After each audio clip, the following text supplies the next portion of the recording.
Welcome friends, मैं अजय वर्मा स्वागत करता हूं आप सभी का समृद्धि क्लासेस के इस ऑनलाइन प्लेटफॉर्म पर, जहां मैं आपके लिए लेकर आया हूं साइंस की क्लास का आज पार्ट सेकंड। फर्स्ट पार्ट में हमने जो टॉपिक पढ़ा था वो था तत्व, यौगिक एवं मिश्रण, और आज इसका पार्ट सेकंड हम स्टार्ट करने जा रहे हैं। अगर आपने इस क्लास का पार्ट फर्स्ट नहीं देखा है तो उसका लिंक मैं आपको डिस्क्रिप्शन बॉक्स में डाल दूंगा। आप वहां से जाके पहले पार्ट फर्स्ट देखिए, फिर आपको पूरा तरीके से समझ में आने लगेगा। तो चलिए हम स्टार्ट करते हैं इस क्लास का आज पार्ट सेकेंड।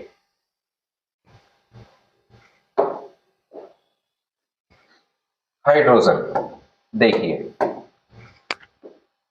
हाइड्रोजन। अब हाइड्रोजन की बात की जाए तो हाइड्रोजन क्या है, ब्रह्मांड में, संपूर्ण ब्रह्मांड में सर्वाधिक, अब चाहे इसमें बात की जाए तत्व की या बात की जाए गैस की, चाहे आपसे एग्जाम में पूछा जाए ब्रह्मांड में सर्वाधिक तत्व या ब्रह्मांड में सर्वाधिक गैस, तो वो होगा हाइड्रोजन। और हाइड्रोजन के बारे में देखते हैं तो हाइड्रोजन को कहते हैं आवारा तत्व, या इसको कहते हैं घुमंतु तत्व।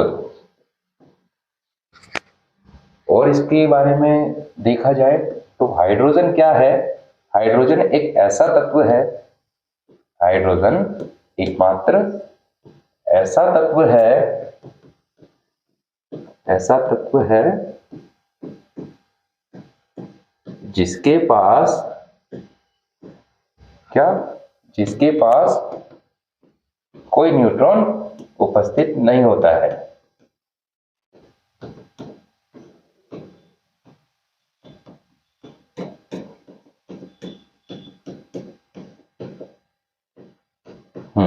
ये देखिए, हाइड्रोजन एकमात्र ऐसा तत्व है जिसके पास कोई न्यूट्रॉन उपस्थित नहीं होता है।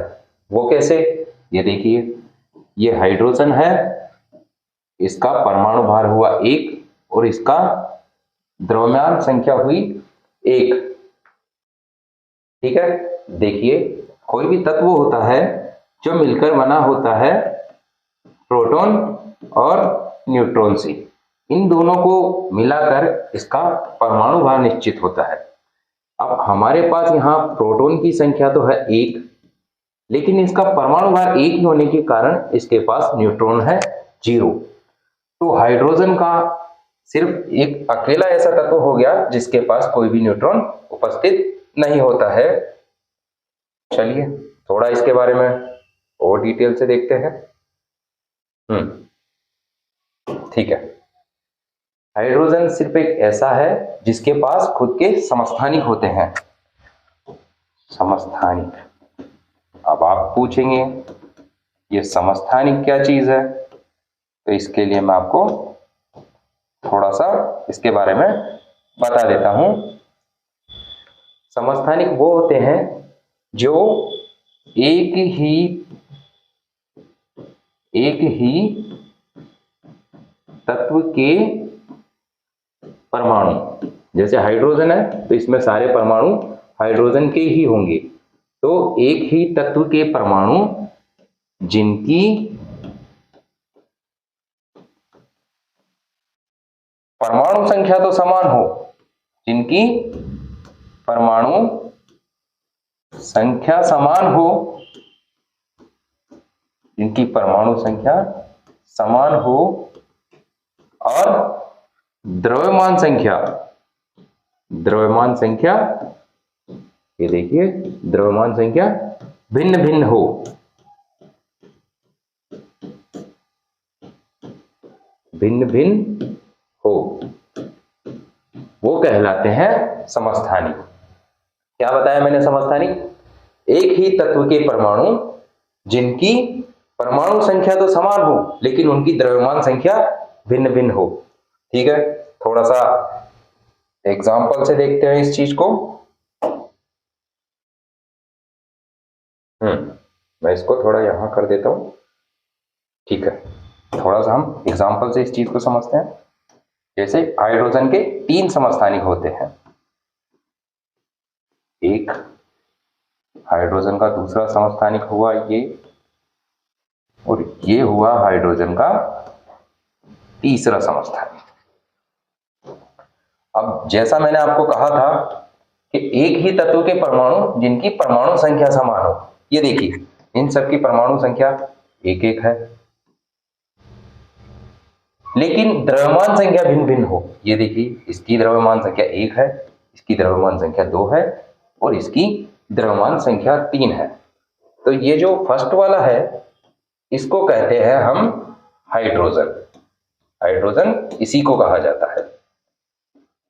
ये जो सेकंड वाला है इसको कहा जाता है ड्यूटेरियम। ड्यूटेरियम। और ये जो थर्ड वाला है इसको कहा जाता है टाइट्रियम। टाइट्रियम। ये हाइड्रोजन के हुए समस्थानिक। ठीक है फ्रेंड्स, चलिए आगे देखते हैं। मरकरी, चलो इसको भी देखते हैं। मरकरी, मरकरी को और क्या कहते हैं? मरकरी को कहा जाता है पारा, और इसका सूत्र होता है, सूत्र कह दो या प्रतीक कह दो, इसका प्रतीक होता है Hg। और मरकरी को और क्या कहा जाता है? मरकरी को कहा जाता है क्विक सिल्वर। मरकरी को क्विक सिल्वर भी कहा जाता है। ये ऐसे क्वेश्चन है जो आपके एग्जाम में सीधे पुटअप होते हैं। बहुत बार पूछ लेता है मरकरी को और किस नाम से जाना जाता है। ये ऐसे क्वेश्चन है जो सीधे एग्जाम में आपको वैसे के वैसे देखने को मिल जाया करेंगे। मरकरी के बारे में थोड़ी और बात कर ली जाए तो मरकरी क्या होता है? मरकरी धातु है, पर ये कमरे के तापमान पर, क्या कमरे के तापमान पर किस अवस्था में पाया जाता है? कमरे के तापमान पर पाया जाता है, द्रव अवस्था में। मरकरी एक ऐसा धातु है जो कमरे के तापमान पर द्रव अवस्था में पाया जाता है। इसके साथ हमें दो और बातें ध्यान रखनी है। जो द्रव अवस्था में पाई जाती है धातुएं, उनके दो के नाम मैं और बताता हूं, वो आपको ध्यान रखने होंगे, एग्जाम में बहुत बार पूछा जाता है। जैसे एक हो गया हमारा सीजियम, और इसका प्रतीक है Cs। दूसरा हुआ हमारा गैलियम, और इसका प्रतीक चिन्ह होता है Ga। ठीक है, ये तो अपना हुआ, लेकिन ये वो है जो धातु है लेकिन द्रव अवस्था में है। मैं आपको एक और बात बताता हूं कि ऐसी कौन सी अधातु है जो द्रव अवस्था में पाई जाती है। अधातु की बात कर रहे हैं हम, जो द्रव अवस्था में पाई जाती है। मैंने शायद आपको कल बताया होगा, फिर भी मैं आपको दोबारा बताता हूं, ऐसी कौन सी अधातु है जो द्रव अवस्था में पाई जाती है। वो अधातु है ब्रोमीन। वो अधातु है ब्रोमीन जो द्रव अवस्था में पाई जाती है। और क्या है, इसके साथ मैं आपको एक और क्वेश्चन लिखा देता हूं। ऐसी कौन सी अधातु है जो विद्युत की चालक होती है? विद्युत की चालक होती है। ये कुछ ऐसे पॉइंट्स हैं जो आपके एग्जाम की दृष्टि से बहुत ही महत्वपूर्ण है। आप चाहे प्रीवियस ईयर के क्वेश्चन उठा के देखिए, आपको बहुत जगह मिल जाएंगे ये क्वेश्चन। तो मैं आपको बता रहा हूं कौन सी ऐसी धातु है जो विद्युत की चालक होती है। अधातु है पर चालक है विद्युत की, तो यह है अपने पास ग्रेफाइट। ठीक है सर, ये भी हो गया। पीछे वाली स्लाइड पे चलते हैं थोड़ा, सॉरी, ये पीछे वाली स्लाइड में। ठीक है, अब हम यहां बात करते हैं मरकरी पारे के उपयोग की। तो चलिए देखते हैं। इसको मैं आपके लिए थोड़ा सा छोटा कर देता हूँ, क्या चीजें यहाँ आसानी से आ जाएगी। अब हम बात करते हैं मरकरी के उपयोग की। मरकरी कहाँ कहाँ यूज किया जाता है, ये बातें देखते हैं आप। मरकरी जो यूज किया जाता है वो यूज किया जाता है थर्मामीटर में। थर्मामीटर क्या काम करता है? थर्मामीटर काम आता है तापमान मापने में। ठीक है सर। और थर्मामीटर क्या काम आता है? ओह सॉरी, थर्मामीटर क्या, मरकरी का कहाँ और यूज होता है? थर्मामीटर का यूज होता है बैरोमीटर में। और बैरोमीटर क्या काम आता है? बैरोमीटर वायु दाब को मापता है। क्या काम आता है बैरोमीटर? वायु दाब को मापता है। ठीक है सर। और थर्मामीटर किस यूज में, ओ सॉरी, पारा किस यूज में आता है? पारा आता है एक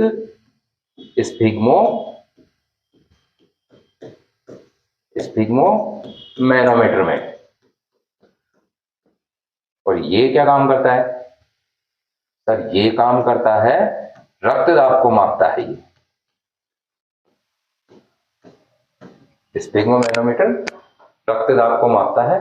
आपने देखा होगा, आप किसी क्लिनिक पे गए होंगे तो डॉक्टर के पास होता है ना, वो यहाँ पे पट्टा लगाया और उसको प्रेस करता है तो उसके अंदर जो चढ़ता रहता है चमकीला सा पदार्थ, उसको पारा कहते हैं।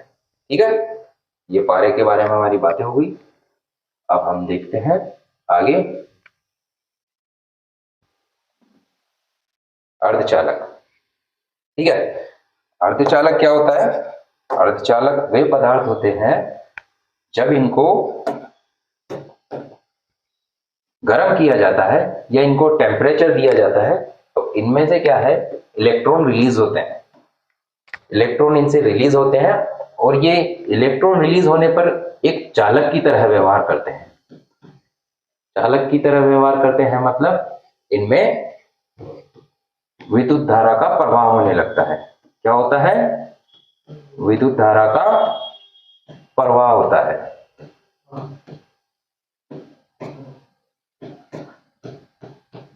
ठीक है, अब अर्धचालक में कौन कौन से एलिमेंट्स होते हैं देखिए, मैं आपको ये भी बताता हूं।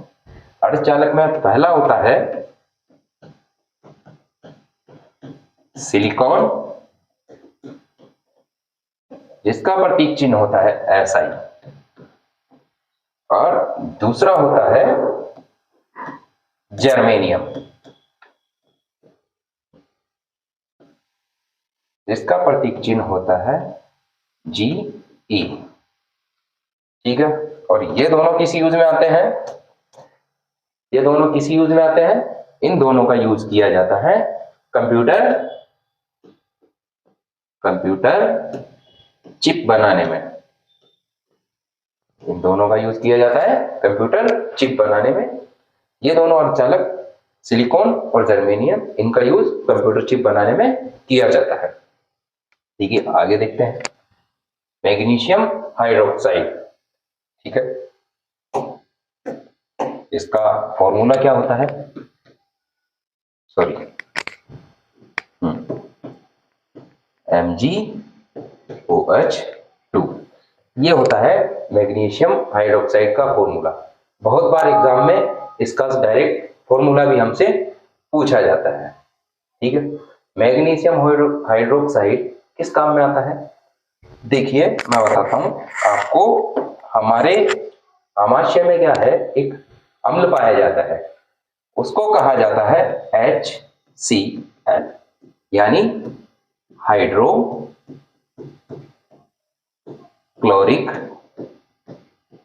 हाइड्रोक्लोरिक अम्ल।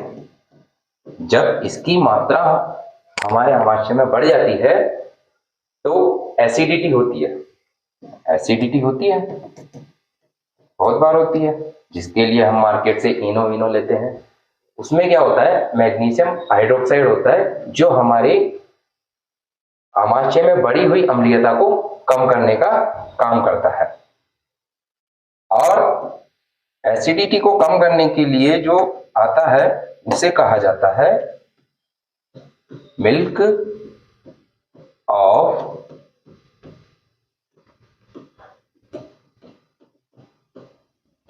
मैग्नीशिया।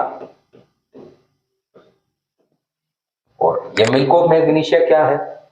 यही, इसी को ही मिल्क ऑफ मैग्नीशिया भी कहते हैं। ठीक है, और इसका मैग्नीशियम हाइड्रोक्साइड का दूसरा यूज कहाँ किया जाता है? इसका दूसरा यूज किया जाता है बेकिंग सोडा बनाने में, इसमें बेकिंग सोडा में। ठीक है सर, इसका फॉर्मूला क्या होता है? इसका फॉर्मूला होता है NaHCO3। बाकी ये बेकिंग सोडा हमारे आगे आएगा, वहां मैं आपको इसके बारे में अच्छे से बताऊंगा। ठीक है, आगे चलते हैं। कैल्शियम ऑक्साइड, ठीक है, और ये क्या होता है? ये होता है CaO। इसको कहा जाता है कैल्शियम ऑक्साइड।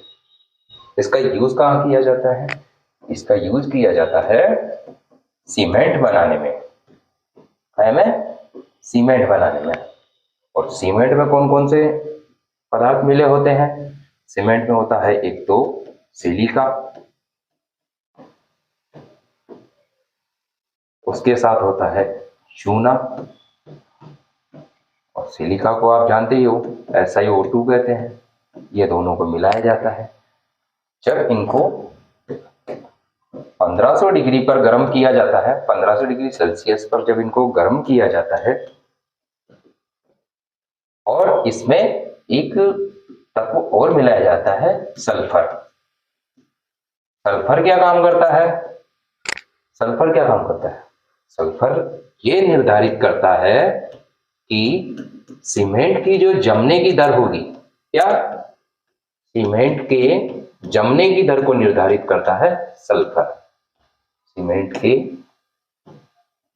जमने की दर, जमने की दर ये कौन निर्धारित करता है? ये सल्फर निर्धारित करता है। ठीक है सर, और इसके साथ क्या मिलाते हैं? और इसके साथ मिलाया जाता है फ्लाई ऐश, मतलब राख मिलाई जाती है और इसके साथ।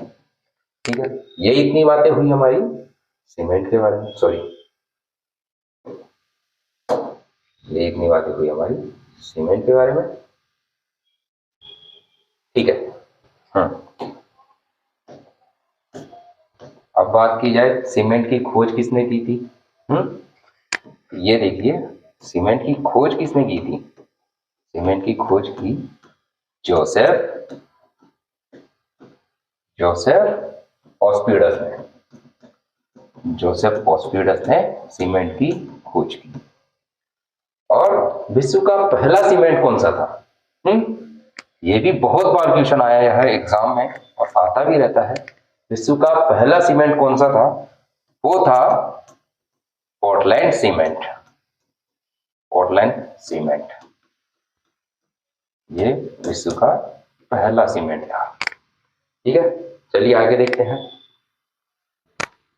कैल्शियम कार्बोनेट, ठीक है, कैल्शियम कार्बोनेट। तो ये इसका फॉर्मूला क्या होता है? CaO3,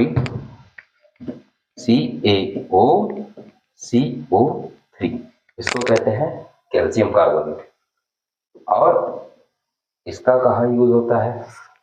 आपने देखा होगा संगमरमर, थोड़ी सी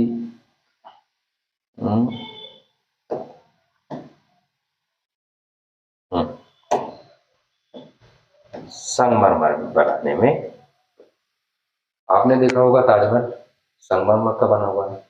तो ताजमहल कैल्शियम कार्बोनेट जिससे संगमरमर बनता है उससे ताजमहल बनाया हुआ है।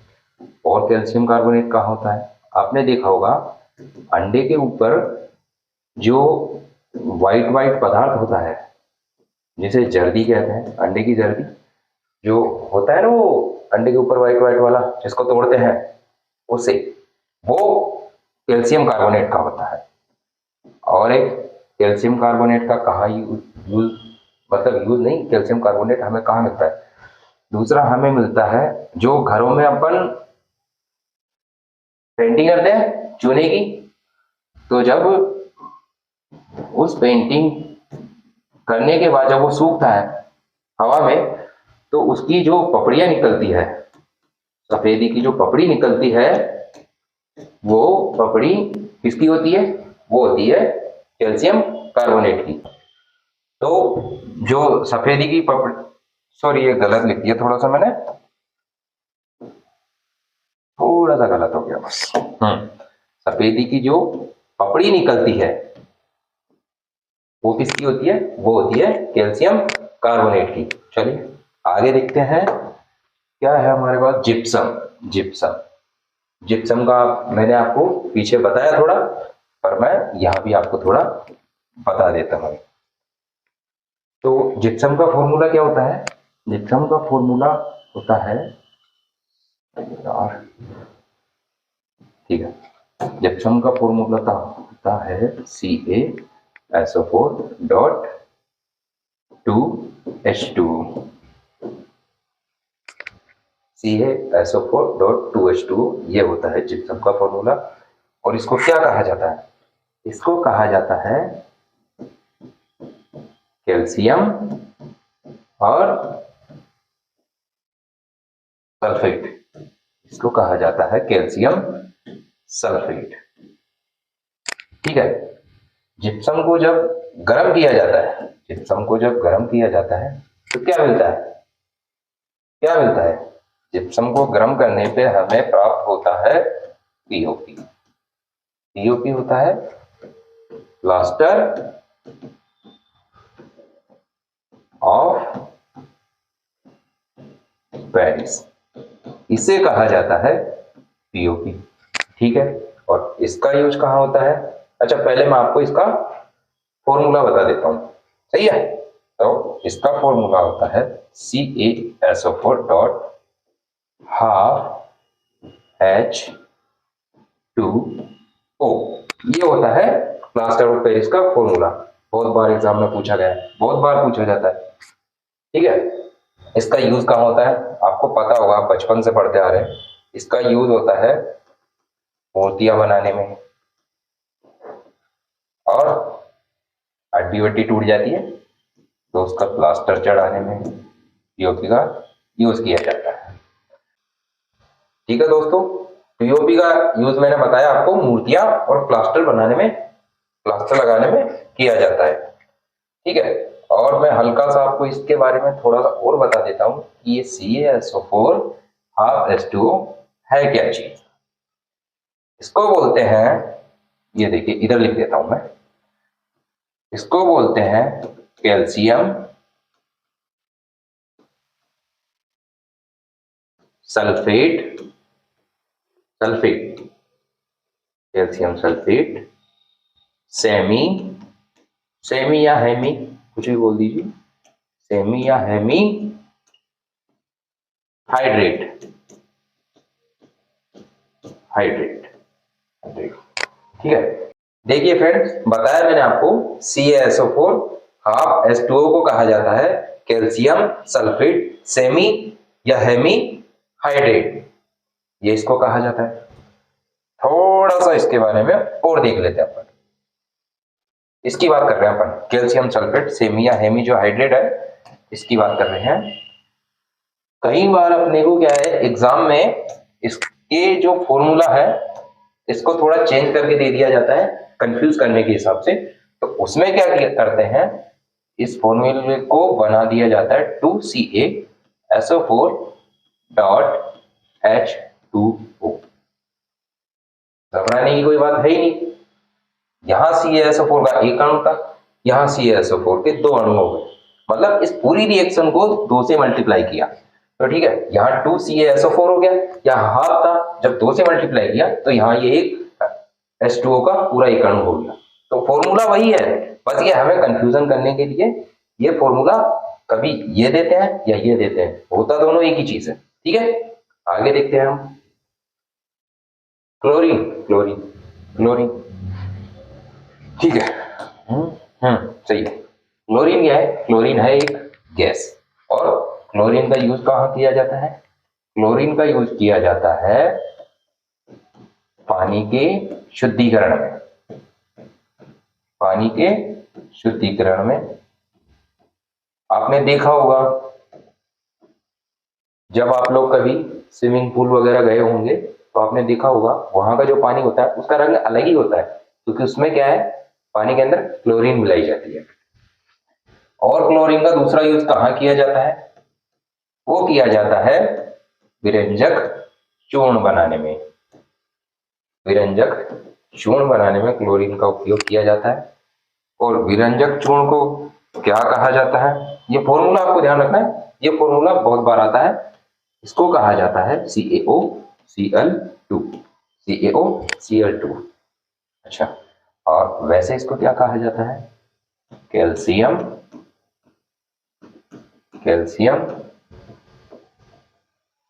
Oxo chloride. ये विरंजक चूर्ण के बारे में है।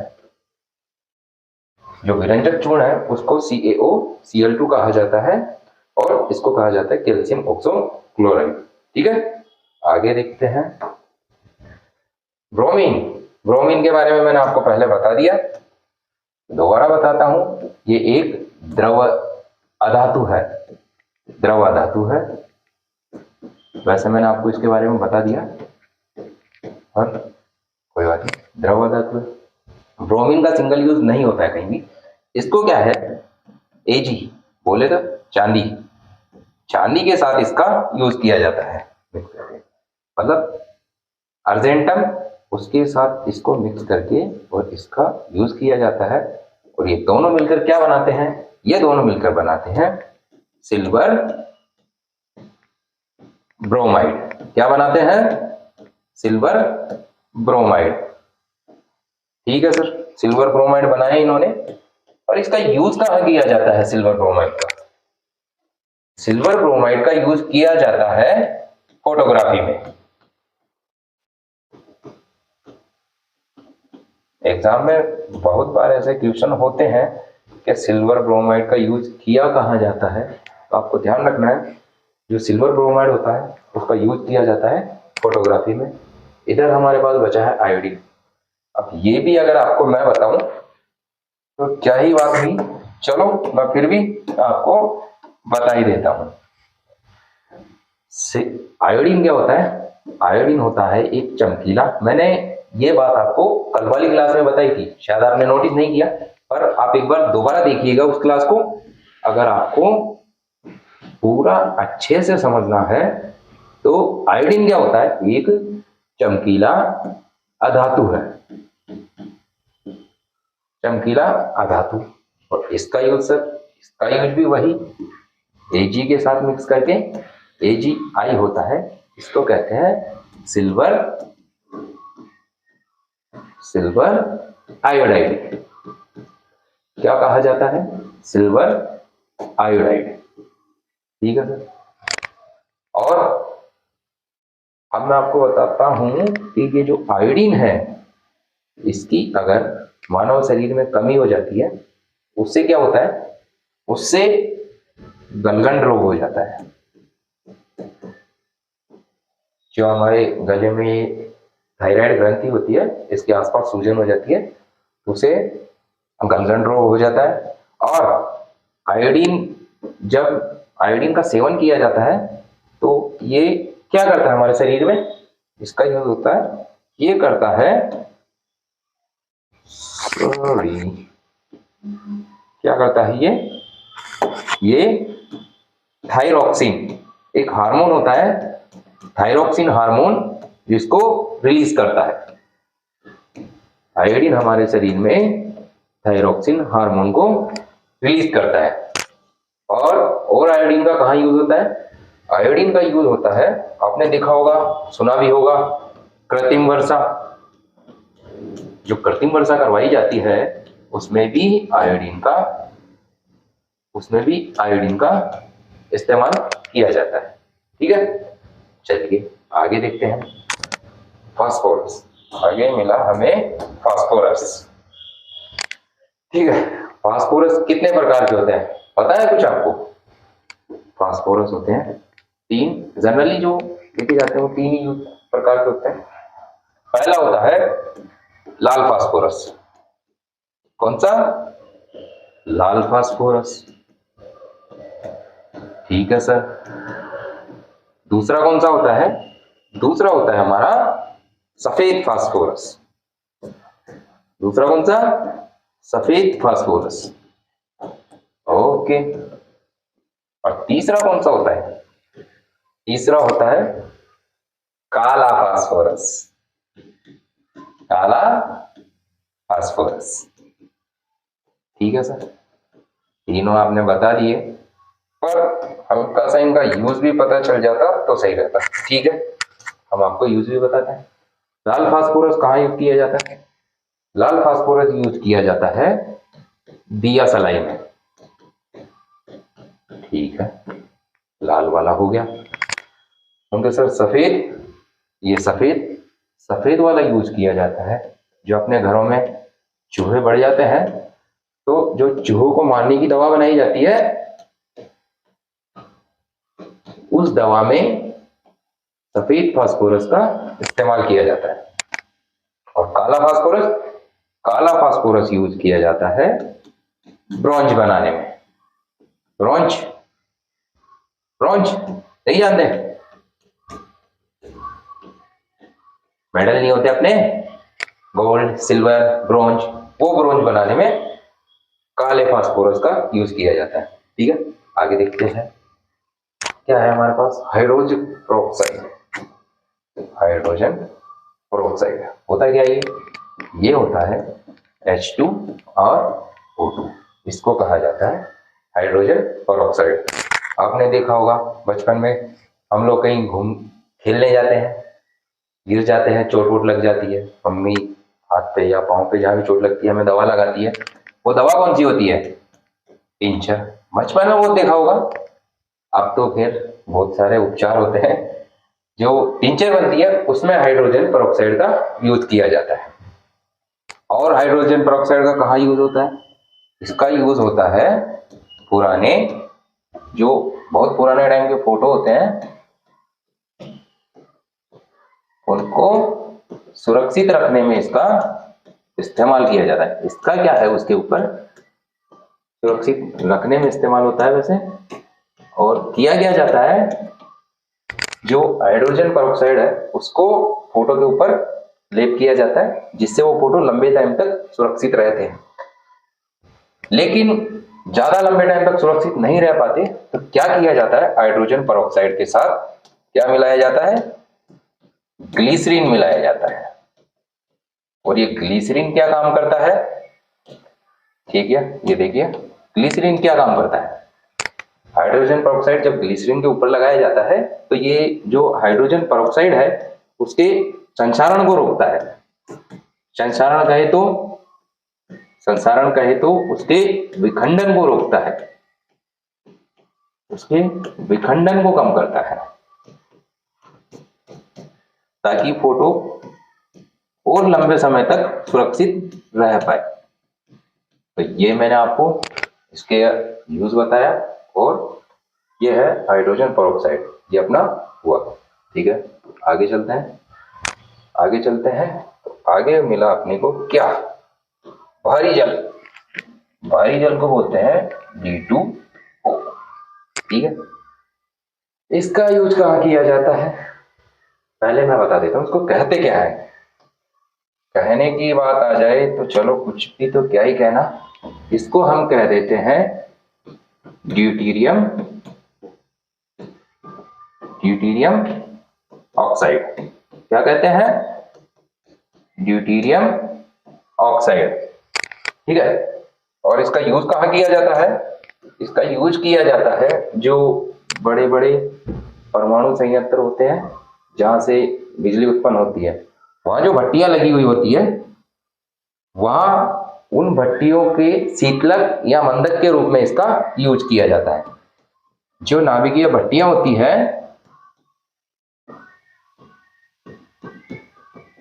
जो नाभिकीय भट्टियां होती हैं उनमें इसका इस्तेमाल किस रूप में किया जाता है? शीतलक या मंदक के रूप में D2O का यूज किया जाता है। ठीक है, चलिए आगे देखते हैं। अब मिला हमें हाइड्रोक्लोरिक अम्ल। ठीक है, ये होता क्या है? इसको कहा जाता है HCl। और इसका इस्तेमाल कहाँ होता है? इसके इस्तेमाल के लिए हम देखते हैं, इसका इस्तेमाल होता है अम्लराज बनाने में। अम्लराज कह लीजिए या एक्वारेजिया कह लीजिए,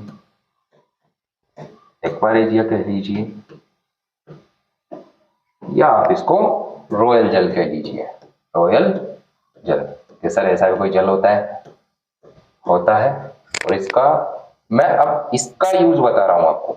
ये जो अम्लराज या एक्वारेजिया या रॉयल जल होता है, इसका कहाँ यूज होता है? इसका यूज किया जाता है जो उत्कृष्ट धातुएं होती है। उत्कृष्ट धातुएं, जैसे आपने देखा होगा, सोनार के पास जाते हैं कि भैया मेरी चांदी काली हो गई, सोना काला हो गया, आप इसको गला के मुझे कुछ और बना के दीजिए। तो इसका यूज किया जाता है उत्कृष्ट धातुएं जैसे सोने को गलाने में। ये जो अम्लराज होता है वो सोने को भी गला सकता है। ठीक है, और अम्लराज का अगर ये सिर्फ अकेले हाइड्रोक्लोरिक अम्ल से नहीं बनता, अम्लराज मिक्सर होता है। किसका?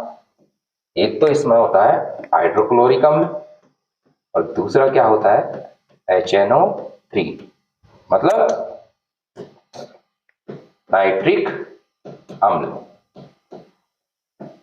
अब एग्जाम में इतना पूछा जाए ये तो अच्छा नहीं है, पर पूछा ये जाता है कि जब अम्लराज बनाया जाता है तो इन दोनों को किस अनुपात में मिलाया जाता है। और ये अनुपात वाला क्वेश्चन एग्जाम में बहुत बार आता है।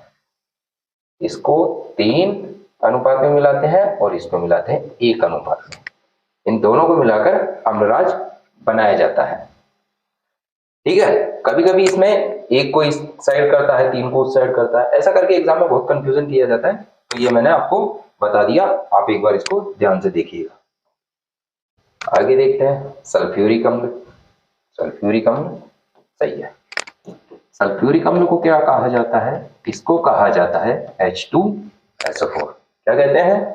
H2SO4। और इसको क्या कहा जाता है? इसको कहा जाता है अम्लों का राजा। अम्लों का राजा। सल्फ्यूरिक अम्ल को क्या कहते हैं? अम्लों का राजा। ठीक है, इसका यूज बताऊं आपको। इसका यूज किया जाता है फैक्ट्रियों में। आपने देखा होगा घरों में जो इन्वर्टर लगाए होते हैं तो उनमें थोड़े टाइम के बाद एक वो तरल पदार्थ पानी जैसा होता है वो डाला जाता है, वो सल्फ्यूरिक अम्ल होता है। ठीक है, और इसको क्या कहा जाता है? इसको सल्फ्यूरिक अम्ल को कहा जाता है उद्योगों की रीढ़ की हड्डी। उद्योगों की रीढ़ की हड्डी कहा जाता है सल्फ्यूरिक अम्ल को। क्यों? क्योंकि वहाँ जितने भी इन्वर्टर, बैटरी या उनके जो भी यंत्र होते हैं चलाने के, उनमें सल्फ्यूरिक अम्ल का बहुत यूज होता है, इसलिए इसे उद्योगों की रीढ़ की हड्डी कहा जाता है। ठीक है, एक जनरल बात करते हैं यहाँ पर, इसको थोड़ा सा यहाँ कर देता हूँ। ठीक है, एक जनरल बात करते हैं। मैं आपसे पूछता हूँ सबसे गर्म ग्रह कौन सा है? सबसे गर्म ग्रह कौन सा है? सबसे गर्म ग्रह आप तो क्या ही बताएंगे, मैं बता देता हूँ। सबसे गर्म ग्रह होता है शुक्र। शुक्र क्यों? जो सूर्य होता है उसके सबसे ज्यादा सूर्य होता है उसके सबसे ज्यादा पास तो बुध में है। फिर शुक्र क्यों होता है सबसे गर्म? क्योंकि जो ये शुक्र ग्रह है इसके आसपास का जो वातावरण है इसके आसपास जो बादल बने हुए हैं वो सल्फ्यूरिक अम्ल के बादल बने हुए हैं। ये करते क्या है, ये करते ये हैं कि ये सूर्य की किरण को अंदर तो आने देते हैं लेकिन उसको बाहर नहीं जाने देते, ऐसा होता है। तो इस वजह से इसका पूरा जो तापमान है वो बहुत ज्यादा है, तो शुक्र सबसे गर्म ग्रह कहा जाता है। मैंने आपको कारण भी बताया। चलिए आगे देखते हैं। अब नाइट्रस ऑक्साइड मिला, ठीक है। क्या कहते हैं इसको, इसको कहते हैं N2O। आपने देखा होगा बहुत सारी मूवीज में होता है कि जो पूरे हॉल में एक गैस रिलीज कर दी जाती है। अब चाहे आदमी रोता रहे, हंसता रहे, कुछ भी करता रहे, लेकिन सिर्फ वो हंसता ही रहता है उस टाइम पर। जब तक उस गैस का असर रहता है या जब तक वो गैस वहां रहती है तब तक वो इंसान हंसता रहता है। तो इसको क्या कहते हैं, इसको कहते हैं लाफिंग गैस। इसको क्या कहते हैं, इसको कहते हैं लाफिंग गैस, नाइट्रस ऑक्साइड को। और इसका यूज कहाँ किया जाता है, इसका यूज किया जाता है स्थानीय निश्चेतक में स्थानीय निश्चेतक। मैं कह सर ये क्या होता है, ठीक है।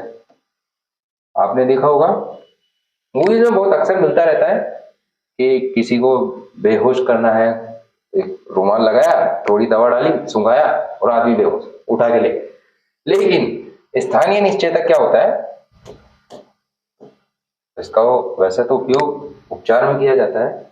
जहां भी हमारे शरीर में पेन होता है या जहां का ऑपरेशन करना होता है वहां जो इंजेक्शन लगाया जाता है तो उससे सिर्फ उतना ही हिस्सा बेहोश किया जाता है जितना जरूरत होती है, पूरी बॉडी को बेहोश नहीं किया जाता। तो वही होता है, इसका यूज स्थानीय निश्चेतक के रूप में किया जाता है, ठीक है। ओके चलो आगे देखिए। एक है प्रोड्यूसर गैस और एक है वाटर गैस। ये क्या, दोनों बहुत कंफ्यूजन करते हैं, लेकिन आप इन दोनों का फॉर्मूला मुझे कमेंट बॉक्स में डाल दीजिए। मैं जब ये क्लास खत्म होगी तब इसके बारे में बताऊंगा, ठीक है। आगे देखते हैं। फिटकरी, फिटकरी मिला, ठीक है। फिटकरी, फिटकरी आपको इसका फॉर्मूला पता है और एग्जाम में बहुत बार आता है।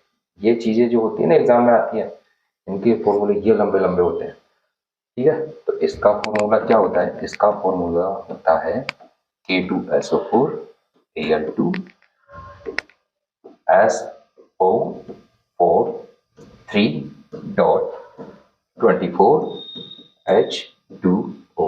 सही है, सही है। ये होता है फिटकरी का फॉर्मूला।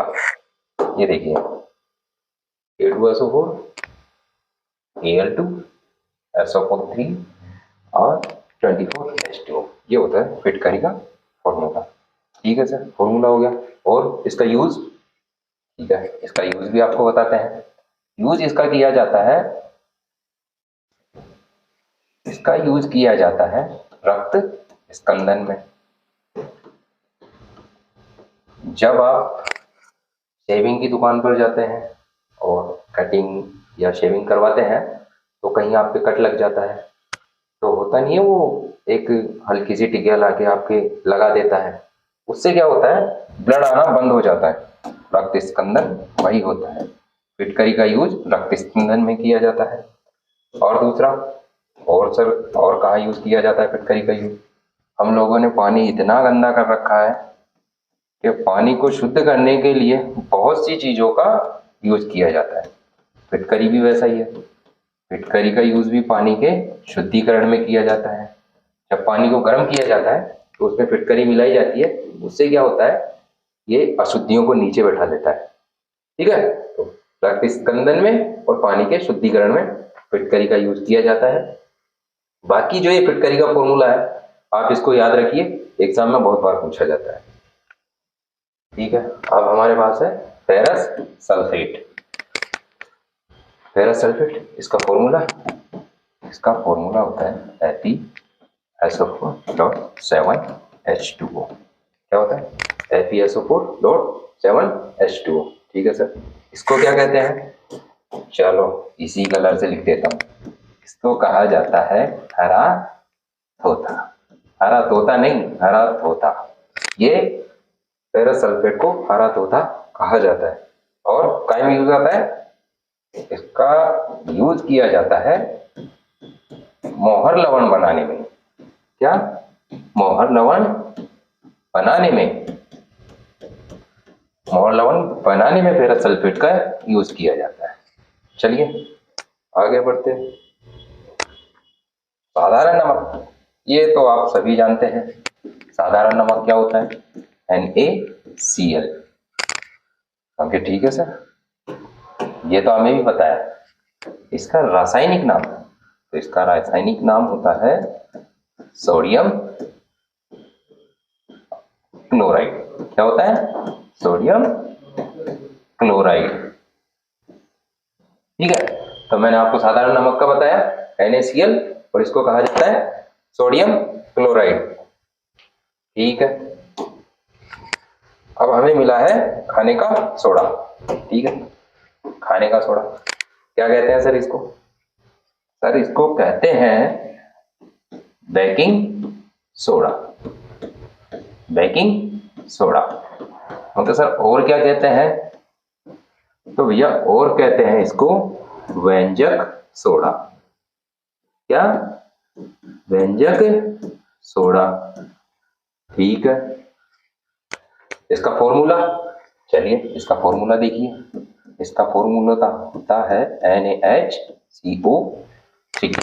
ये इसका फॉर्मूला होता है। सर इसका रासायनिक नाम भी बताई दीजिए। तो इसका रासायनिक नाम होता है सोडियम बाई कार्बोनेट। क्या होता है? Sodium by carbonate. ये इसका रासायनिक नाम होता है। ठीक है, अब इसके उपयोग देख लेते हैं। कहाँ कहाँ इसका उपयोग होता है खाने के सोडे का? खाने के सोडे का जो आपने आग बुझाने वाले यंत्र देखे हैं, सॉरी, आग बुझाने वाले जो यंत्र होते हैं, वहां इसका यूज किया जाता है खाने का सोडे का। और इसका यूज किया जाता है डंक का इलाज करने में। और ये डंक क्या है? व्यक्ति को मधुमक्खी, बिच्छू, ये चींटी खा जाती है जिस भी जगह, तो वहां पर क्या है, ये सोडियम जो बाइकार्बोनेट होता है उसको लगाया जाता है, तो वहां पर उसको थोड़ा आराम मिलता है। तो डंक का इलाज करने में इसका इस्तेमाल किया जाता है। और मैंने आपको पहले बताया था अम्लीयता, जो हमारे आमाशय में अम्लीयता बढ़ जाती है हाइड्रोक्लोरिक अम्ल की वजह से, उसके उपचार में भी इसका इस्तेमाल किया जाता है। ठीक है, दोबारा देखिए, खाने का जो सोडा होता है उसको कहते हैं बेकिंग सोडा, व्यंजक सोडा। इसका फॉर्मूला होता है NaCO3, और इसको कहते हैं सोडियम बाई कार्बोनेट। सबसे ज्यादा ध्यान में रखने वाली बात है ये सोडियम बाई कार्बोनेट, क्योंकि एक जो धोने का सोडा आता है उसको भी कहते हैं तो सोडियम कार्बोनेट है, लेकिन एग्जाम वाला हमें कंफ्यूज किस तरीके से करता है? वो इस तरीके से फॉर्मूला दे देता है कि सर बताइए खाने का सोडा कौन सा है, बनाने का या सॉरी धोने का सोडा कौन सा है। तो बाई क्या करती है? बाई अपने लिए खाना बनाती है सर, बाई अपने लिए खाना बनाती है। ठीक है, तो ये बाई से आप ध्यान रखना, ये खाने का सोडा है। जो NaCO3 है, सोडियम बाइकार्बोनेट, ये अपना खाने का सोडा होगा। ठीक है सर, आगे देखते हैं। आगे क्या मिला हमें? धावन सोडा। मैंने कहा था ना, ये है धोने वाला सोडा। धोने वाला मतलब कपड़े धोने वाला सोडा। हाँ, कपड़े धोने से।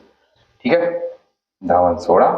तो इसको कहा जाता है, मैंने आपको पीछे बताया था, जो खाने का सोडा है उसको तो कहा हमने सोडियम बाइकार्बोनेट, और जो धोने का सोडा है उसको कहते हैं सोडियम कार्बोनेट। ठीक है सर, अब इसका भी फॉर्मूला, ठीक है, इसका भी देखिए, Na2CO3 डॉट। इसमें जो पानी के क्या बोलते हैं उसको, पानी के जो अणु होते हैं, पानी के अणु 10 होते हैं। ठीक है, पीछे वाले में क्या था, पीछे वाले में, हाँ ठीक है, हाँ इसको कहते हैं Na2CO3.10H2 और इसको कहते हैं सोडियम कार्बोनेट और ये धोने का सोडा होता है। और इसका यूज कहाँ किया जाता है, साबुन बनाने में। अब धोने का है तो साबुन तो बनेगा ही, साबुन बनाने में किया जाता है, कांच बनाने में किया जाता है, और सर और इसका यूज किया जाता है सोडा लाइम में। ठीक है, ठीक है, चलो आगे देखते हैं।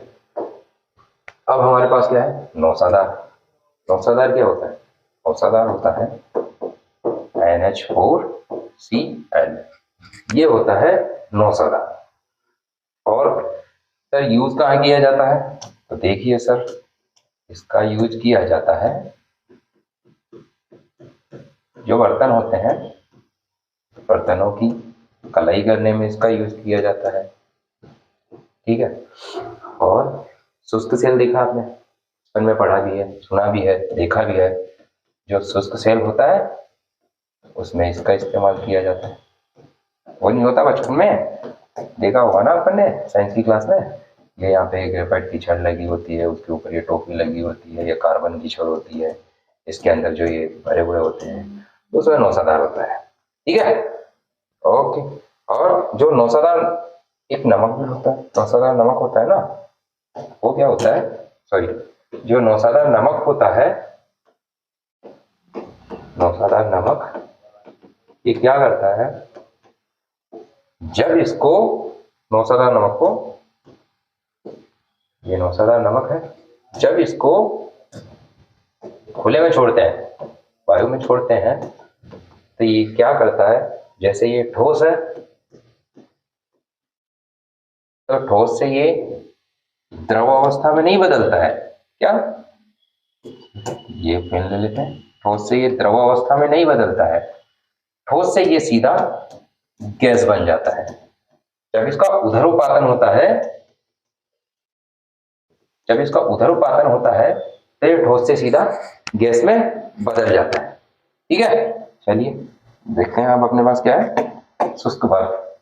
शुष्क बर्फ क्या होती है, शुष्क बर्फ होता है ठोस कार्बन डाइऑक्साइड, ये होता है शुष्क बर्फ। और ये क्या होता है, जो एरोप्लेन उड़ते हैं, फाइटर विमान होते हैं, आपने देखा होगा उसके पीछे जो एक व्हाइट व्हाइट पट्टी होती है, थोड़े टाइम रहती है फिर गायब हो जाती है, वो शुष्क बर्फ होता है।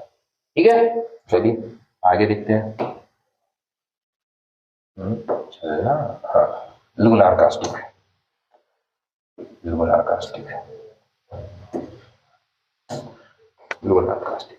ठीक है, इसको क्या कहते हैं, इसको कहते हैं AgNO3। ठीक है, इसका यूज कहीं में किया जाता है, मतलब इसको और कहा जाए, इसका जो रासायनिक नाम है वो बताता हूँ आपको। इसको कहते हैं सिल्वर नाइट्रेट। ठीक है सर, सिल्वर नाइट्रेट कर दिया।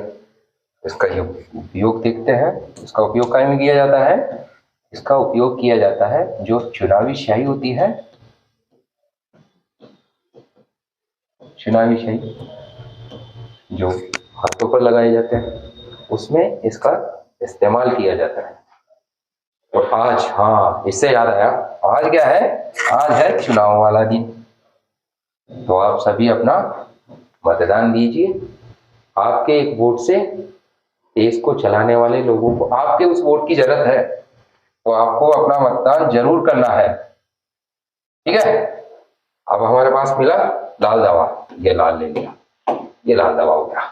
लाल दवा क्या कहते हैं इसको, इसको कहते हैं KMNO4, इसको कहते हैं क्या, KMNO4। सर हिंदी में, मतलब इसका रासायनिक नाम हिंदी में क्या, इसको कहते हैं potassium, potassium permanganate, potassium permanganate. ठीक है सर, इसका इस्तेमाल कहाँ किया जाता है, मैंने बताया था आपको थोड़ी देर पहले, पानी को हम लोगों ने इतना गंदा कर दिया, हर किसी चीज का यूज किया जा रहा है पानी के शुद्धिकरण। पानी के शुद्धिकरण में हमने इसका भी इस्तेमाल कर लिया, फिटकरी का भी इस्तेमाल कर लिया, क्लोरीन का भी इस्तेमाल कर लिया। इन सब चीजों का यूज किया हमने पानी के शुद्धिकरण में। आगे देखते हैं, आगे है कास्टिक सोडा। ठीक, कास्टिक सोडा हो गया। कास्टिक सोडा क्या होता है? कास्टिक सोडा होता है NaOH। ये NaOH होता है, ठीक है। और इसका जो रासायनिक नाम होता है वो क्या होता है? वो होता है सर सोडियम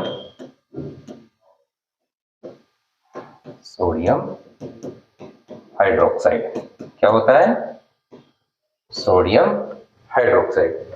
हाँ, और एक बहुत इंपॉर्टेंट बात ध्यान रखना है आपको, ये जो होता है कास्टिक सोडा क्या होता है? ये एक प्रबल क्षार होता है। क्या होता है? प्रबल क्षार होता है। जब हम अम्ल और क्षार पढ़ेंगे इसके बारे में मैं आपको वहां अच्छे से बताऊंगा, पर अभी आपको सिर्फ इतना ध्यान रखना है, ये एक प्रबल क्षार होता है, ठीक है। और इसका यूज क्या में किया जाता है? सर इसका यूज किया जाता है साबुन बनाने में। अब ये नहीं पूछना कि सर साबुन नहाने का या धोने का, वो मैं बाद में बताऊंगा आपको। साबुन है, नहा लो चाहे धो लो, आपकी इच्छा है, ठीक है। एक है हमारे पास कास्टिक पोटास। क्या है? Caustic potash. और इसको क्या कहते हैं? इसको कहते हैं KOH, ठीक है। और इसका जो रासायनिक नाम देखा जाए तो इसको कहते हैं पोटेशियम, क्या? Potassium hydroxide.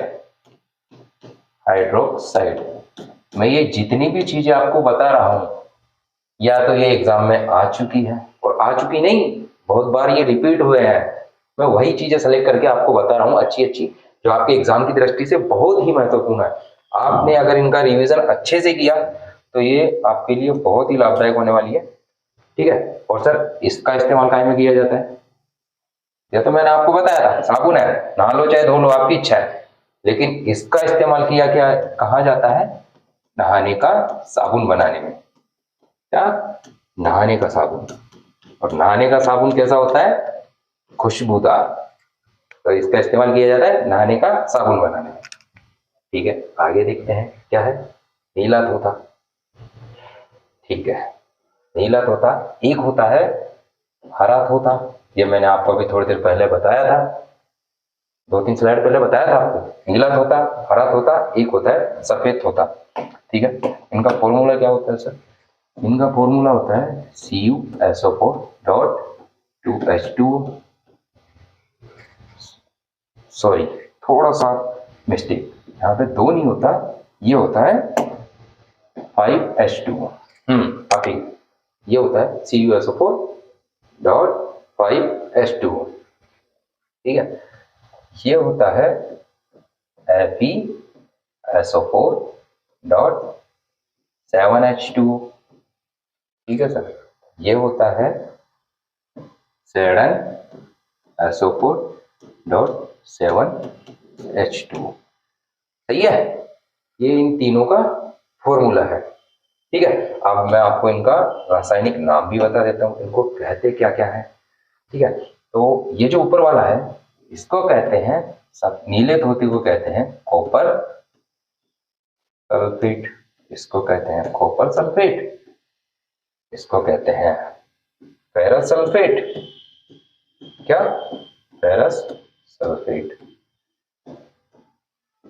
इसको कहा जाता है जिंक सल्फेट।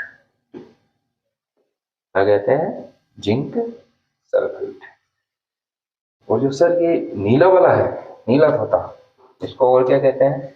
इसको कहते हैं कशिश। वो नाटक वाला कशिश नहीं, इसको कशिश कहते हैं, ठीक है। और सर इसका यूज क्या होता है? इसका यूज किया जाता है डाई बनाने में। डाई जानते हैं? कलर करने वाली, तो डाई बनाने में नीले तोते का इस्तेमाल किया जाता है, ठीक है।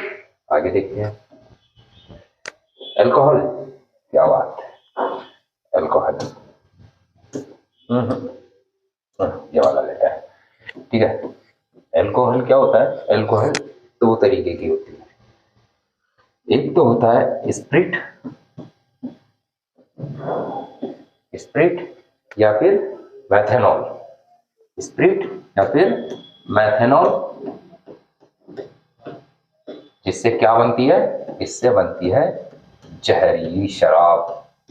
क्या बनती है, जहरीली शराब। सुना होगा आपने, अक्सर न्यूज़पेपर में, न्यूज़ में आती रहती है कि उस जगह पर जहरीली शराब पीने से इतने लोगों की मौत हो गई, इतने लोगों की मौत हो गई। तो वो क्या होता है, वो होता है स्प्रिट और मैथेनॉल, जिससे बनता है जहरीली शराब। और दूसरा होता है शराब या मदिरा, मदिरा। और ये क्या होता है, ये होता है एथेनॉल, ये होता है एथेनॉल।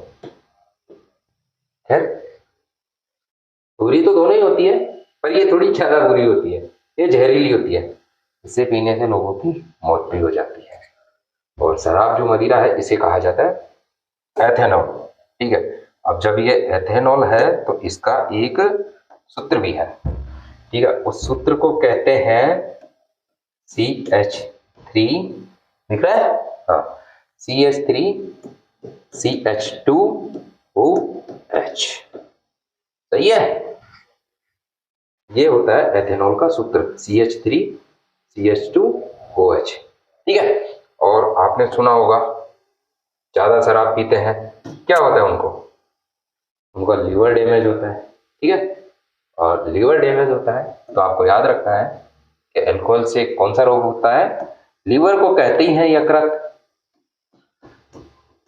तो ज्यादा शराब पीने से होता है यकृत सिरोसिस रोग, ठीक है सर।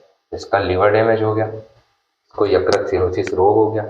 इसमें क्या होता है, जो लीवर होता है यकृत, उसमें क्या होता है, उसमें वसा जम जाती है, मतलब फैट जम जाता है यकृत सिरोसिस रोग में, ठीक है। ये मैंने आपको शराब के बारे में बताया, ठीक है। और शराब क्या, सॉरी, अल्कोहल के बारे में बताया, बाकी तो इनको ये कहते ही हैं। आगे देखते हैं, आगे हमारे पास है जंग। जंग वो वाली जंग नहीं, तलवार आती घोड़े वाली, वो वाली जंग नहीं, इसको कहते हैं संक्षारण या फिर कोरोजन। क्या, कोरोजन या संक्षारण, ठीक है सर। जंग की बात आपने जो नॉर्मली देखा होगा, तो जंग काय में लगता है, किस किस चीज में लग जाता है जंग, जंग लगता है एक तो सामान्य जो सबको पता है, सर लोहे में जंग लग गया, ठीक है सर। और किस में लग गया, सर चांदी में भी जंग लग गया, चलो ये भी माना। और काय में लगा, और तांबे में भी जंग लग गया, ये तांबे में भी जंग लग गया, ठीक है। जो लोहे में जंग लगता है वो क्या होता है, लोहा क्या होता है, लोहा होता है Fe2O3। और जब इसको H2O, मतलब लोहे को जब पानी और वायु के संपर्क में लाते हैं या लोहे को नमी वाली जगह पे खुला छोड़ा जाता है तो उस पर जंग लग जाता है, ठीक है। और जो चांदी में जंग लगता है वो किस कारण से लगता है, चांदी काली हो जाती है किस कारण से, वो होता है सल्फर के कारण, ठीक है सर। और तांबा, इसमें जंग क्यों लगता है, लोहे का और चांदी का तो हमने समझ लिया, लोहे में नमी और ऑक्सीजन की वजह से लग जाता है, चांदी में सल्फर की वजह से लग जाता है, और तांबे में लगता है कार्बोनेट के कारण, किस कारण, तांबे में जंग लगता है कार्बोनेट के कारण, ठीक है सर। तीनों में जंग लग गया, चलिए कोई दिक्कत नहीं। आगे देखते हैं क्या बचा हमारा, MIC, ये कोई अमेरिका की एजेंट कंपनी नहीं है, इसको कहा जाता है मिथाइल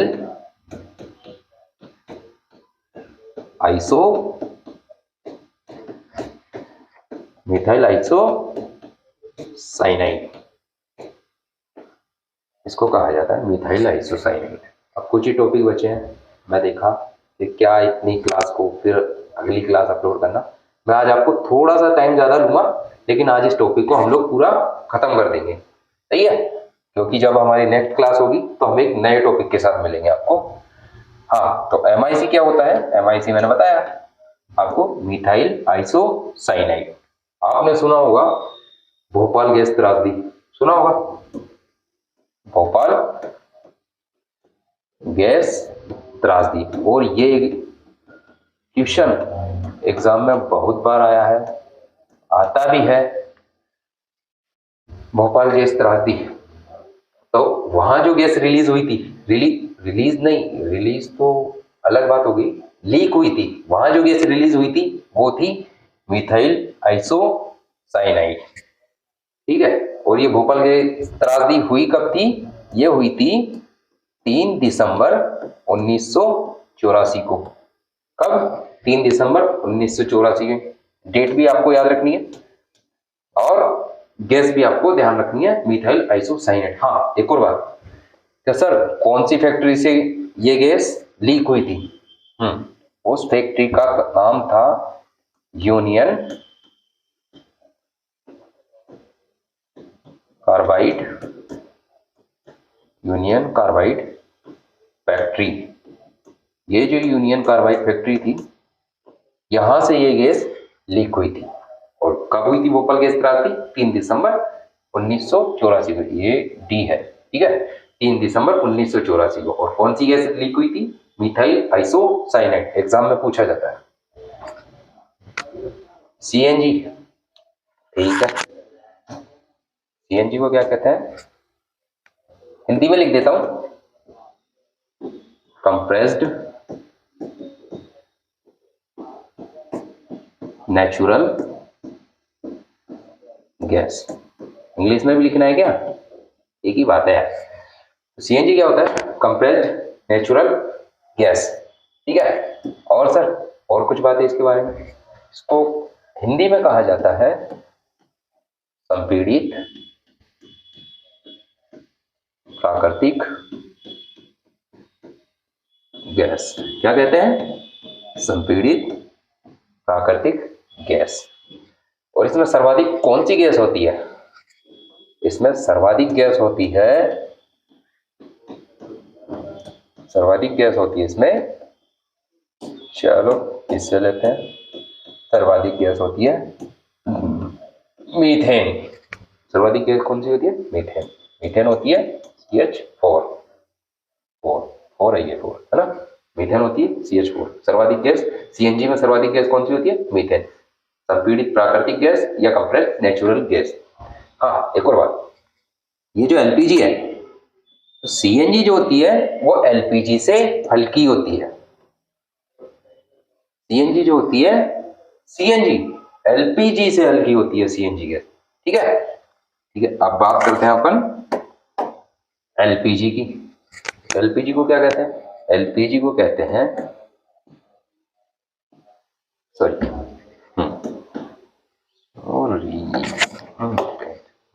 LPG को हम कहते हैं liquid petroleum liquid petroleum gas. ये LPG को कहा जाता है। LPG को कहते हैं लिक्विड पेट्रोलियम गैस। और इसमें क्या क्या होता है ये भी देखिए, ये तो ज्यादा इंपॉर्टेंट है। इसमें होता है प्रोपेन और ब्यूटेन। एग्जाम में बहुत बार पूछा गया है। LPG होता है वो जो अपन घरों में सिलेंडर यूज लेते हैं, उसमें LPG गैस होती है ना, तो उसमें होता है प्रोपेन और ब्यूटेन, ठीक है। और एक और बात, जब गैस लीक होती है तो हमें पता कैसे चलता है?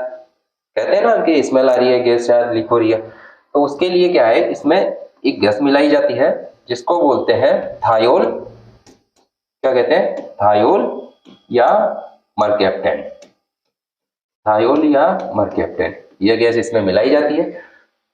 जब ये लीक होती है तो ये गैस क्या है? स्मेल देती है, जिससे हमें पता चलता है कि गैस लीक की जाए, ठीक है। आगे एथिलीन है। जो एथिलीन है इसका यूज कहाँ किया जाता है? एथिलीन का यूज किया जाता है कच्चे फलों को पकाने में। किसमें? कच्चे फलों को पकाने में एथिलीन का यूज किया जाता है। कोई भी फ्रूट जो कच्चे होते हैं उनको एथिलीन में डुबोया जाता है, उससे वो क्या है कम टाइम में और पक जाते हैं। तो एथिलीन का यूज कच्चे फलों को पकाने में किया जाता है। और इधर देखते हैं, ये है गोबर गैस। ठीक है, गोबर गैस। गोबर गैस को और क्या कहते हैं? गोबर गैस को कहते हैं मीथेन। मीथेन, ठीक है सर। मीथेन होता क्या है? मीथेन होता है CH4। इसको मीथेन को CH4 कहते हैं। ठीक है सर। मीथेन कहाँ से निकलता है? आपने देखा होगा जो धान के खेत होते हैं, धान के खेत, चावल के जो खेत होते हैं, वहां से जो गैस निकलती है वो मीथेन गैस होती है। सही है। और मीथेन गैस को और किस नाम से जानते हैं? मीथेन गैस को और मार्स गैस भी कहा जाता है। मार्स गैस कहा जाता है। क्यों? जब पृथ्वी पर क्या है, पृथ्वी पर जो शुरुआत में थी वो मीथेन गैस ही थी। तो पृथ्वी पर जो सबसे पहली गैस थी, सबसे पहली गैस, सबसे पहले जो गैस थी पृथ्वी पर, मीथेन गैस थी सबसे पहले पृथ्वी पर। ठीक है। थोड़ा और बता देता हूं मैं आपको इसके बारे में। ठीक है, इसको थोड़ा सा अपन छोटा कर देते हैं, थोड़ी सी जगह और मिल जाए अपने को लिखने के लिए। ठीक है। हाँ, ठीक है। अब जो एक समुद्री जीव होता है, ये क्या है? समुद्री जीव है, उसका नाम है क्लेथरेट। क्या नाम है? क्लेथरेट। इससे भी मीथेन गैस रिलीज होती है, मतलब मीथेन गैस निकलती है इससे भी। समुद्री एक जीव है क्लेथरेट, उससे मीथेन गैस निकलती है। तो सर और क्या है? और जो जुगाली करने वाले जंतु होते हैं, जुगाली करने वाले जंतु, जुगाली करने वाले जंतु क्या कहते हैं सर इनको? थोड़ा मैं इधर कर देता हूं इसको ना। जो जुगाली करने वाले जंतु होते हैं उनको कहते क्या है? रूमिनेट्स। क्या कहते हैं?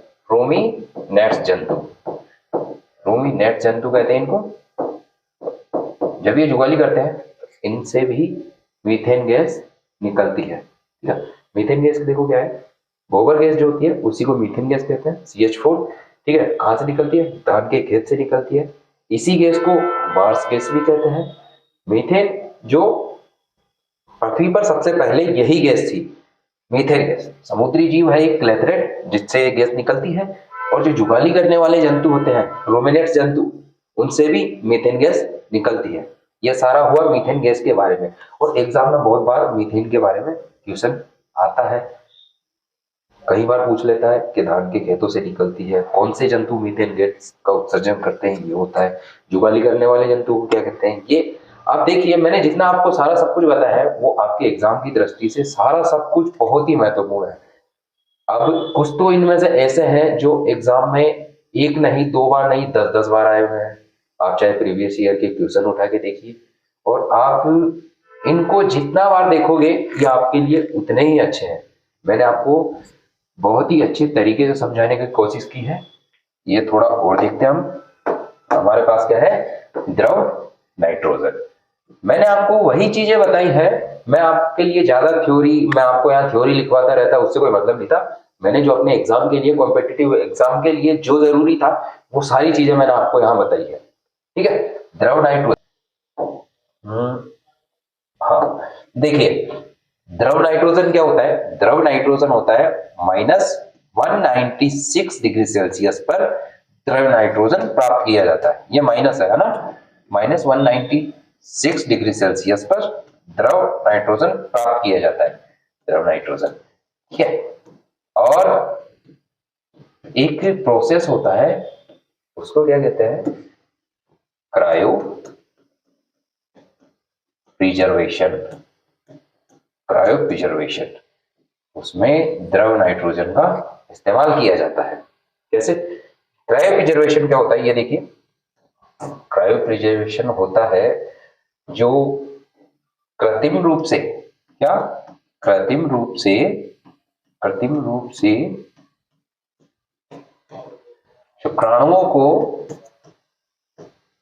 शुक्राणुओं को संरक्षित रखने की प्रक्रिया है जिसे क्रायोप्रिजर्वेशन कहते हैं। ठीक है, इसमें क्या है, शुक्राणुओं को कृत्रिम रूप से संरक्षित रखा जाता है द्रव नाइट्रोजन में। सही है।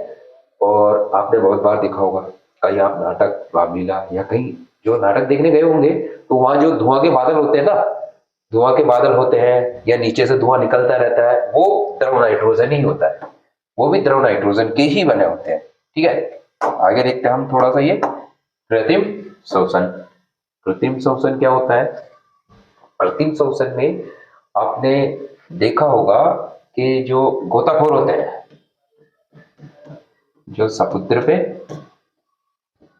जाते हैं तो वो अपने पीछे एक टैंक लेके जाते हैं। ठीक है, उसमें क्या होती है, उसमें एक तो हीलियम गैस होती है और एक ऑक्सीजन गैस होती है। ठीक है सर, दो क्यों? ऑक्सीजन तो उन्हें सांस लेने में, और हीलियम क्या है, हीलियम बहुत हल्की गैस है, तो हीलियम और ऑक्सीजन उस सिलेंडर में डाली जाती है। ये होगा हीलियम, ठीक है, और ये हुआ ऑक्सीजन। तो ये हुआ कृत्रिम श्वसन। जो गोताखोर पानी के नीचे श्वसन लेते हैं वो कृत्रिम श्वसन में हीलियम और ऑक्सीजन गैस का इस्तेमाल किया जाता है। तो ठीक है फ्रेंड्स, ये हमारी आज की क्लास रही। मैंने आपको सारे महत्वपूर्ण टॉपिक बहुत अच्छे तरीके से समझाने की कोशिश की है और आशा करता हूं आपको अच्छे से समझ में आया होगा। मैंने आज आपकी क्लास थोड़ी लंबी इस वजह से कर दी कि इस टॉपिक को नहीं, कल जब आप नई क्लास स्टार्ट करेंगे तो एक नए टॉपिक के साथ आपको थोड़ा सा लंबा लगेगा, लेकिन मैंने सारी जो भी एग्जाम में आने वाली है महत्वपूर्ण बातें सारी आज मैंने यहाँ बोर्ड पे आपको बता दी है। आप इनको एक बार रिवीजन कीजिएगा और इस क्लास की नोट्स अभी शाम तक हम आपकी वो टेलीग्राम चैनल है हमारा समृद्धि क्लासेस से, वहां इसकी नोट्स की पीडीएफ, और अगर इसकी जो फर्स्ट क्लास थी अगर आपने वो नहीं देखी है तो डिस्क्रिप्शन बॉक्स में उसका लिंक है, वहां से आप पहली क्लास देखिए। जब आपने पहली क्लास देखोगे तो ये जो क्लास है ना आपके लिए बहुत ही फायदेमंद होगी। मैंने कोई ऐसा टॉपिक नहीं छोड़ा जो एग्जाम की दृष्टि से इस टॉपिक से महत्वपूर्ण हो, सारे मैंने कवर करके और यहाँ पे आपको समझा दिए हैं। ठीक है दोस्तों, इस क्लास को हमें बनाने में जितनी मेहनत करनी पड़ी, हमें क्या है, आप ही के सहयोग से हमें थोड़ा और मोटिवेशन मिलता है, आपके एक लाइक। और अगर हमारी क्लास आपको अच्छी लग रही है तो आप चैनल को सब्सक्राइब कीजिए, जो नेक्स्ट क्लास आने वाली होगी उसका आपको नोटिफिकेशन टाइम टू टाइम मिलता रहेगा। इसके लिए आप हमारे चैनल को सब्सक्राइब कर दीजिए, वीडियो को एक लाइक कर दीजिए और अपने साथ में पढ़ने वाले दोस्तों के साथ शेयर करते रहिए। ठीक है फ्रेंड, तो हम आपसे विदा लेते हैं आज इसी बात से, और अगली जो क्लास होगी नए टॉपिक के साथ स्टार्ट करेंगे। ओके फ्रेंड, ठीक है, ओके बाय।